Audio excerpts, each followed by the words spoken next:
Mr. President, I've come to the floor today to talk about an environmental problem that affects many parts of Colorado as well as other western states, and that's abandoned hard rock mines. These mines pollute thousands of streams and rivers in America with truly a toxic soup of heavy metals, including arsenic, lead, and mercury. And that pollution impairs drinking water and kills aquatic and plant life for miles downstream. Now, this is a problem that I think doesn't get enough attention here in the Congress.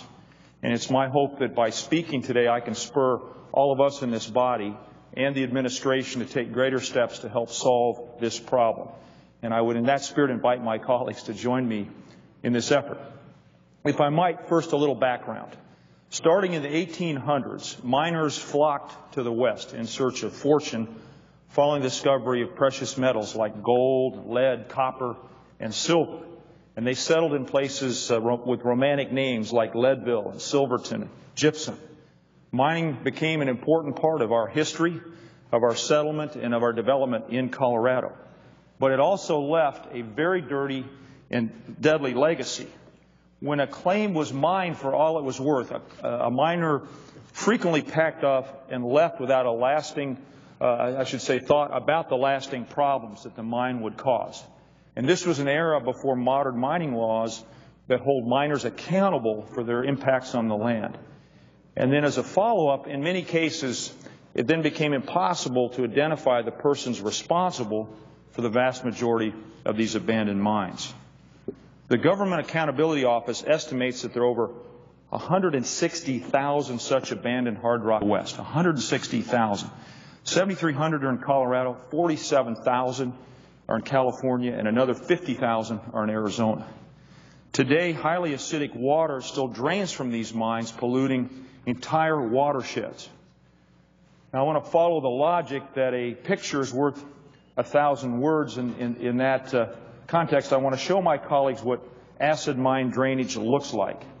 This is the Red and Bonita mine in San Juan County, Colorado, which is near Silverton. I want the viewers for scale to note the pickup truck, which is on the left side of this photograph. You can see a couple of individuals up here as well. Over 300 gallons of water drain from this mine every minute.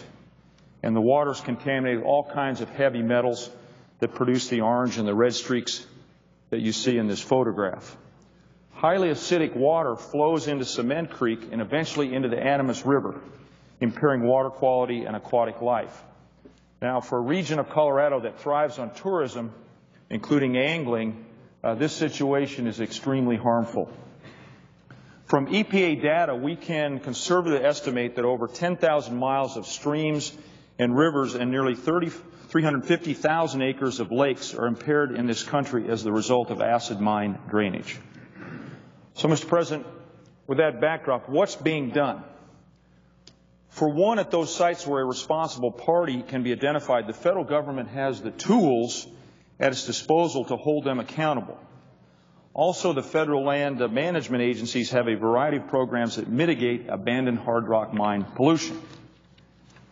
However, the efforts I want to focus on today are those undertaken by a third category of people, entities that had no role in creating the pollution at an abandoned mine site, yet want to make the situation better. And appropriately enough, we refer to these entities as Good Samaritans. One such Good Samaritan is the Animas River Stakeholders Group in southwestern Colorado. They are working to find solutions to clean up the Red and Bonita mine. Often, Good Samaritans are nonprofits whose mission is to restore the natural environment. Sometimes they are community groups who want to improve their cities and their towns. Sometimes they are mining companies looking to be good stewards in the communities that in which they operate. And sometimes they are state and local governments. Take, for example, the Tiger Mine near Leadville, Colorado. The picture I want to show you was taken before any remediation activities took place. And you can see the piles of mine waste and drainage coming from the mines beside it there. And at peak flows, as much as 150 gallons per minute of water contaminated with cadmium, copper, lead, zinc, and iron flows out of the Tiger Mine. Some remediation work has been done, as you can see In the second picture here, the mine waste was moved out of the way, capped, and revegetated. And the ditches were put in above the mine to avert, to divert surface water runoff and further reduce contamination.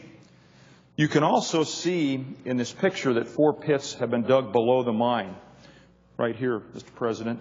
And this represents the next phase of cleanup being led by Trout Unlimited, another Good Samaritan.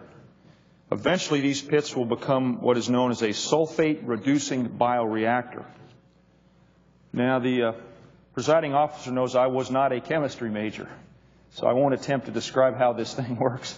But the end result is a good thing, I can tell you that. The acid mine drainage flows in, and cleaner water flows out. However, Trout Unlimited has run into a problem that's frustrated many Good Samaritans. The bioreactor counts as a point source of pollution. Therefore, before Trout Unlimited can turn the bioreactor on, they must obtain a clean water permit. Trout Unlimited can't meet the stringent permit requirements without investing in far more expensive water treatment options. Nor can they afford to assume the liability that comes with a permit. As a result, the bioreactor sits unused.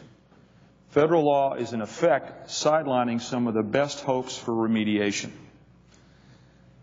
Now, Mr. President, I've tried for several years, it says several years, it feels like a lifetime, I think at least a decade, to give Good Samaritans some relief.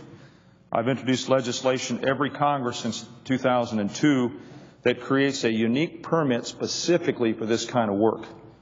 Unfortunately, I haven't been able to convince my colleagues, or enough of my colleagues, just how good an idea this is. But I'm going to keep trying. And in addition, I've been working with Senator Boxer to encourage EPA to better use the administrative tools they have at their disposal. Good Samaritans report to me that administrative tools have been cumbersome to use so far, and they don't offer the full Clean Water Act protection they need. Mr. President, could I ask for one additional minute? Without objection. So Senator Boxer and I, along with Senator Bennett, have asked the EPA to make this tool more accessible to Good Samaritans. And last week we asked the agency to provide Good Samaritans with assurances they will not be subject to enforcement for appropriate actions to clean up acid mine pollution. I'm grateful for the work the EPA has done to focus on these issues and for Senator Boxer's leadership. Good Samaritans are too valuable a resource to keep on the sidelines. Congress could do what is necessary to bring their efforts to bear on the cleanup of abandoned mine pollution. Good Samaritans, Mr. President, they can't solve all of our abandoned mine pollution problems, but we can't afford to turn away those willing to help any longer. Mr. President, I thank you for your interest on this important topic to those of us in the West. With that, I would yield the floor.